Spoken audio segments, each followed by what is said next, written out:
Good morning students. Business study की आज की क्लास में आप सभी का स्वागत है। बच्चों, आप सभी जानते हैं कि जो चैप्टर हम कर रहे हैं वो हमारा है संगठन। और संगठन में हमने पिछला जो हमारा क्लास था उसमें हमने क्लास में किया था डेलीगेशन ऑफ अथॉरिटी, माने अधिकार अंतरण।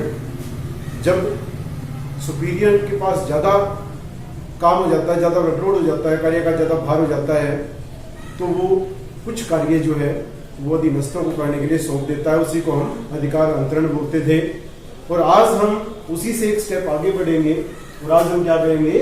डिसेंट्रलाइजेशन, माने विकेंद्रीयकरण। जैसे कि बच्चों इसके नाम से ही पता चल रहा है विकेंद्रीयकरण, माने जो केंद्र हमारा है, सेंटर है, केंद्र की संख्या बढ़ा देना। माने जो अधिकार है एक केंद्र पे ना रख के उसे विभिन्न केंद्रों पे अंकित कर देना ही क्या है? विकेंद्रीयकरण। दो वर्ड हमारे होते हैं, एक केंद्रीयकरण और एक विकेंद्रीयकरण, माने सेंट्रलाइजेशन एंड डिसेंट्रलाइजेशन। जो पावर्स हमारी हैं, पावर्स कौन सी? पावर्स टू टेक डिसीजन, निर्णय लेने की जो शक्ति है उसको अगर हम एक ही केंद्र तक सीमित रखेंगे, माने जो हमारे उच्च स्तरीय अधिकारी हैं अगर वही समस्त निर्णय लेंगे, वही समस्त डिसीजन मेकिंग करेंगे, अधीनस्थ जो होंगे उनको केवल उन निर्णयों को लागू ही करना होगा, तो ऐसी जो प्रक्रिया है, ऐसा जो ढांचा है बच्चों, उसको हम क्या बोलेंगे? उसको हम केंद्रीयकरण बोलेंगे, उसको हमें सेंट्रलाइजेशन बोलेंगे। जबकि विकेंद्रीयकरण ठीक इसका उल्टा है। उसमें हम अधीनस्थों के महत्व को, इंपोर्टेंस को क्या कर देते हैं? हम इंक्रीज कर देते हैं। कुछ चुनिंदा जो है, बहुत ही ज्यादा जो इंपॉर्टेंट डिसीजन है रिगार्डिंग ऑर्गेनाइजेशंस, उनको हम रखते हैं टॉप लेवल अथॉरिटीज के पास, उच्च स्तरीय अधिकारियों के पास। और जो हमारे ऐसे निर्णय हैं कि जो अधीनस्थों ने ही लेने हैं, जो सबऑर्डिनेट्स ने ही लेने हैं, तो जिससे संबंधित वो निर्णय है, उसी व्यक्ति को उस निर्णय को लेने की पावर अगर दे देते हैं बच्चों, तो इसी को हम क्या बोलेंगे? इसको हम डिसेंट्रलाइजेशन बोलेंगे, इसी को हमें विकेंद्रीयकरण बोलेंगे। माने सत्ता की जब हम एक केंद्र रखते हैं तो केंद्रीयकरण, और जब सत्ता के कई केंद्र हम बना देते हैं तो उसको हम क्या बोलेंगे? विकेंद्रीयकरण। अब जैसे कि इससे पहले हमने पढ़ा था डेलीगेशन ऑफ अथॉरिटी, उसमें भी हम क्या करते थे कि जो सीनियर आदमी है, जो टॉप लेवल अथॉरिटीज हैं, जब उनके पास वर्कलोड ज्यादा हो जाता है जिसको वो मैनेज नहीं कर सकते हैं ढंग से इफेक्टिवली, तो वो अपनी कुछ पावर्स जो है, अपना कुछ वर्क जो है वो डेलीगेट कर देते थे अपने से अधीनस्थ को। तो फिर यहाँ पे हम विकेंद्रीयकरण के ऊपर रहे हैं। What is the difference between delegation of authority and decentralization? ये भी एक देखने वाली बात है। हम ये कहते हैं कि जो विकेंद्रीयकरण है, डिसेंट्रलाइजेशन है, वो डेलीगेशन ऑफ अथॉरिटी का ही एक विस्तृत रूप है। कैसे है विस्तृत रूप? जब हम डेलीगेशन ऑफ अथॉरिटी करते हैं बच्चों, तो उसका कोई एक प्री डिफाइंड स्ट्रक्चर नहीं होता है। माने जिस भी अधिकारी के पास वर्कलोड ज्यादा है, वो अपना कार्य कुछ करने के लिए जो है कुछ कार्य का भाग अपने से नीचे वाले अधिकारी को दे देता है। वो कार्य पूरा होने के बाद उससे पावर ले ली जाती है, खत्म हो जाती है पावर। उसके बाद हो सकता है कि दूसरी बार जब कार्य देने की बारी आए तो किसी दूसरे अधिकारी को, दूसरे अधीनस्थ को वो कार्य दिया जा सकता है। और ऐसा भी हो सकता है कि एक डिपार्टमेंट में हमारा कार्य ज्यादा था, कार्य बाहर, इसलिए हमने डेलीगेशन ऑफ अथॉरिटी कर दिया, लेकिन दूसरी जगह ऐसा नहीं था तो वहां पे हमने डेलीगेशन ऑफ अथॉरिटी नहीं की। जबकि जब हम बात विकेंद्रीयकरण की करते हैं, डिसेंट्रलाइजेशन की करते हैं, तो ये संपूर्ण ऑर्गेनाइजेशन में होता है, एक सिस्टमेटिक वे से होता है और परमानेंट होता है। एक सबसे बड़ा जो डिफरेंस हमारा डेलीगेशन ऑफ अथॉरिटी और डिसेंट्रलाइजेशन का है वो ये भी है कि जो डेलीगेशन ऑफ अथॉरिटी है वो टेम्परेरी बेस पे होता है। काम है हमारे पास, ज्यादा दे दिया हमने, लेकिन डिसेंट्रलाइजेशन की जब बात करें तो वो परमानेंट बेसिस पे हमारी जो पावर्स हैं, अथॉरिटीज हैं, रेस्पॉन्सिबिलिटीज हैं, वो हमारी डेलीगेट की जाती है, डिवाइड की जाती है।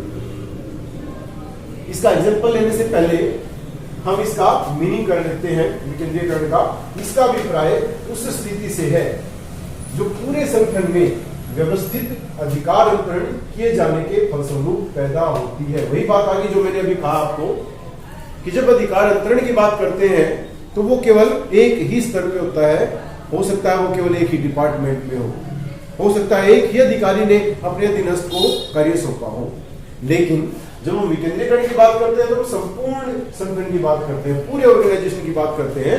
पूरे ऑर्गेनाइजेशन में हर लेवल पे, हर स्तर पे हमारा क्या होता है, अधिकार अंतरण होता है। माने सभी जो उच्च अधिकारी हैं वो अपने कार्य अधीनस्थों को सौंप देते हैं संपूर्ण संगठन में, संपूर्ण कंप्लीट ऑर्गेनाइजेशन में। उसको क्या बोलेंगे, डिसेंट्रलाइजेशन। जैसे कि जो है मैं आपको एक एग्जांपल यहाँ पे देना चाहूंगा। मान लेते हैं 2 स्कूल हैं। एक स्कूल में जो है सेंट्रलाइजेशन है, डिसेंट्रलाइजेशन नहीं है, उच्च अधिकारी ही सारे के सारे कार्य करते हैं। तो उस स्कूल में हो सकता है कि कोई हमने जो है कोई फंक्शन ऑर्गेनाइज करवाना है, कोई फेयरवेल पार्टी है या कोई एनुअल फंक्शन है या और कोई हमारा इंडिपेंडेंस का कोई फंक्शन है, रिपब्लिक डे का कोई फंक्शन है बच्चों, तो वहां पे उसके लिए कोई पहले से ही निश्चित व्यक्ति नहीं होता। हम किसी भी, मान लेते हैं कोई इंग्लिश का टीचर है, हिंदी का टीचर है, उसको हम जो है वो कार्य करने के लिए सौंप सकते हैं, वो कार्यभार दे सकते हैं। और जैसे ही वो कार्य पूरा हो जाता है तो उसकी रेस्पॉन्सिबिलिटी भी खत्म हो जाती है, उसकी अथॉरिटीज भी उस कार्य से रिलेटेड खत्म हो जाती है। हो सकता है कि नेक्स्ट कोई फंक्शन जब होता है तो हम किसी दूसरे टीचर को वो काम सौंप सकते हैं। इसको हम बोलेंगे डेलीगेशन ऑफ अथॉरिटी। लेकिन अगर मैं एक दूसरे संगठन की मैं बात करूं तो वहां पे अलग अलग पद बनाए जा सकते हैं। जैसे कि स्कूल है मेरा नोन, तो उसमें मैंने देखी है सारी चीजें। उसमें उन्होंने क्या किया हुआ है, उसमें उन्होंने 3 ग्रुप में बांटा हुआ है सभी कार्यों को।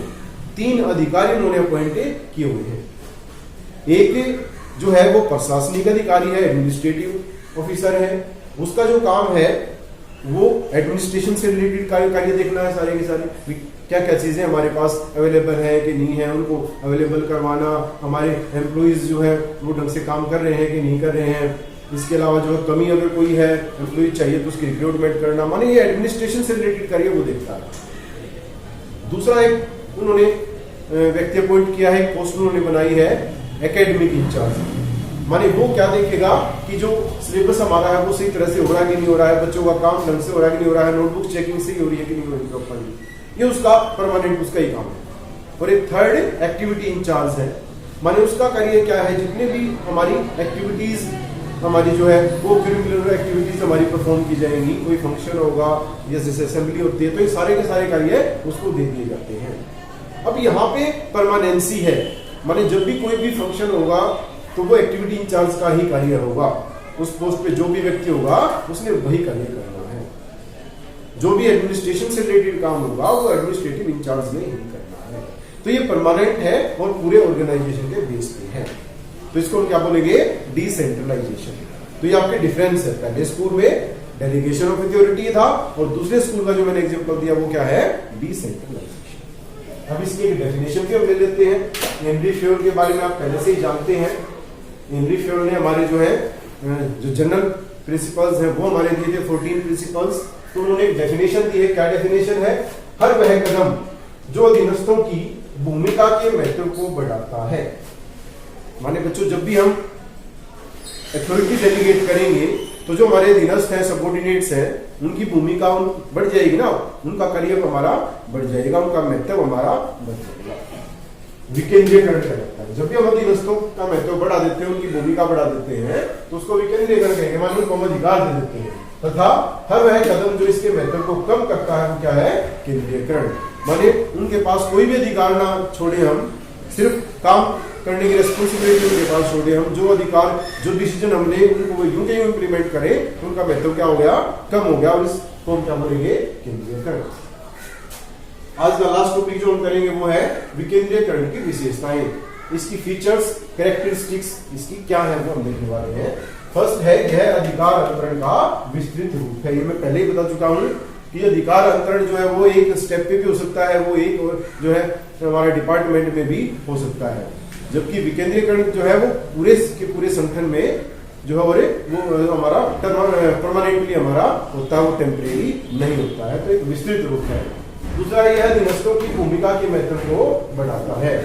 जो अधीनस्थ है वो अगर निर्णय लेने की पावर उनके पास आएगी, अथॉरिटी उनके पास होगी, वो भी डिसीजन मेकिंग में पार्टिसिपेट करेंगे, माने वो भी ऑर्गेनाइजेशन को रन करने में, ऑपरेट करने में हेल्प करेंगे, तो उनकी इंपोर्टेंस क्या हो जाएगी, हमारी इंक्रीज हो जाएगी। यह संपूर्ण संगठन में लागू होने वाली प्रक्रिया है। ये भी मैंने पहले ही आपको बताया कि डेलीगेशन ऑफ अथॉरिटी जो है वो संपूर्ण संगठन में नहीं होता है, वो कंप्लीट ऑर्गेनाइजेशन में नहीं होता है। जहां पे भी हमें जरूरत महसूस होती है, जहां पे भी कार्य का भार ज्यादा होता है, तो वहीं पे हम डेलीगेशन ऑफ अथॉरिटी कर देते हैं। और मैं एक चीज और आपको बता दूं कि जो डेलीगेशन ऑफ अथॉरिटी है वो हमारा अनअवॉइडेबल बोलते हैं उसको हम। हमारे अगर कार्य का भार ज्यादा होगा तो हमें डेलीगेशन ऑफ अथॉरिटी करना ही पड़ेगा, लेकिन जो विकेंद्रीकरण की बात करते हैं तो वो अनअवॉइडेबल हमारा नहीं है, माने depend upon the policies of the organization. एक जैसे मैंने आपको बताया ना, दो जो विद्यालय थे, स्कूल थे, उनका मैंने अलग अलग आपको डिफरेंस बताया। तो पहले स्कूल ने डेलीगेशन ऑफ अथॉरिटी से काम चला लिया वही, जबकि दूसरे ने क्या किया, उसको विकेंद्रीकरण की हेल्प से उस कार्य को करवाया। तो दूसरे ऑर्गेनाइजेशन की पॉलिसी ऐसी थी, माने डिसेंट्रलाइजेशन करना जरूरी नहीं है, वो ऑर्गेनाइजेशन जो चाहेगा वो कर सकता है, जबकि delegation of authorities must if workload of senior is जो है नो। नेक्स्ट अगर हम देखें तो यह उच्च स्तरीय प्रबंधकों के बारे में कमी करता है। अगर हम केंद्रीयकरण की बात करते हैं बच्चों, सारे के सारे जो डिसीजंस हैं, अगर वो सारे के सारे उच्च स्तरीय अधिकारी नहीं लेने होते तो उनके पास कार्य का भार ज्यादा हो जाता, मानी क्वांटिटी ऑफ वर्क जहां ज्यादा हो जाएगी, आप सभी जानते हैं कि क्वालिटी ऑफ वर्क वहां पे क्या हो जाएगी, हमारी कम हो जाएगी। लेकिन यहाँ पे उनके पास कार्य करने के लिए कम रहेगा, इंपोर्टेंट वर्क रहेगा, भार उनका कम हो जाएगा, क्योंकि जो ऐसे डिसीजन है जो कि हमारे अधीनस्थों से रिलेटेड है, उनको वही लेने लग जाएंगे। इसमें निर्णय उन कर्मचारियों द्वारा लिए जाते हैं जिन्हें इन निर्णयों को लागू करना है। मैं पहले बता चुका हूं कि जिससे संबंधित निर्णय है उन्हीं को वो निर्णय लेने की शक्ति दे दी जाती है। इससे दो फायदे होते हैं बच्चों।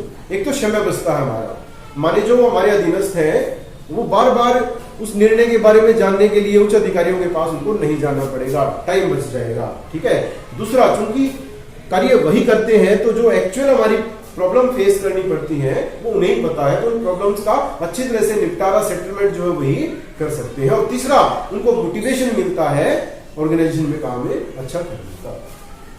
नेक्स्ट हमारा है और लास्ट, इसमें अधिकारों के साथ साथ उत्तरदायिता का भी हस्तांतरण होता है। उत्तरदायिता का मतलब यहाँ पे क्या है, अकाउंटेबिलिटी, आंसरेबिलिटी, जवाबदेही। हमने पढ़ा था बच्चों डेलीगेशन ऑफ अथॉरिटी में कि उसमें उत्तरदायिता हमेशा जो है वो सीनियर की ही रहती है, वर्क डेलीगेट करने वाले की ही रहती है। वो कार्य तो सौंप सकता है लेकिन उसके साथ साथ उत्तरदायिता नहीं सौंप सकता, अपने से उच्च अधिकारी को जवाब उसको ही देना पड़ता है। लेकिन यहाँ पे चूंकि सारा का सारा स्ट्रक्चर हमने बना दिया है, जो अधीनस्थ है उसको कार्य हमने सौंपा तो उसको हमने प्रॉपर अथॉरिटी भी सौंप दी है, इस वजह से जवाबदेही भी उन्हीं की होगी, माने हमारे से जो उच्च अधिकारी हैं वो जवाब उन्हीं से मांगेंगे, आंसरेबिलिटी उन्हीं की हो जाएगी। तो इस टॉपिक को समझने के लिए आप इस वीडियो को आप 3-4 बार देखेंगे बच्चों, इसके नोट्स बनाएंगे और इसे जो आप